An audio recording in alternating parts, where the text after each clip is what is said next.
Hi hello friends, welcome to Satyasai vlogs. అందరూ ఎలా ఉన్నారు? బాగున్నారా?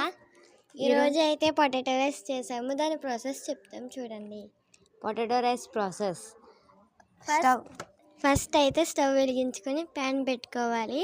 తర్వాత ప్యాన్ హీట్ అయ్యాక ఆయిల్ వేసుకొని దాని తర్వాత ఆయిల్ హీటెక్కిన తర్వాత పిక్కలు, పోపులు, కరివేపాకు, ఎండుమిరగాయలు, ఆవాలు, జీలకర్ర అన్నీ వేసి వేపుకోవాలి.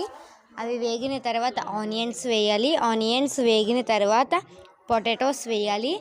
పొటాటోస్ మొత్తం అన్నీ మంచిగా ఫ్రై అయిన తర్వాత ఉప్పు, కారం వేసుకోవాలి. ఉప్పు, కారం వేసిన తర్వాత ఒక 5 నిమిషాలు వేగనివ్వాలి.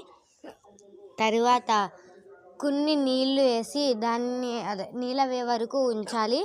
ఆ తర్వాత రైస్ వేసుకుని బాగా కలుపుకుని మనం ప్లేట్లో పెట్టుకుని తినేయడమే. సూపర్ ఉంది. అందరూ మా ఛానల్ని సబ్స్క్రైబ్ చేయండి, లైక్స్ కొట్టండి. ఇలా చాలా సబ్స్క్రైబర్స్, చాలా లైక్స్ కొడతారని కోరుకుంటున్నాను. బాయ్ గాయ్స్, ఇంకో వీడియోతో మీ ముందుకు వస్తాం.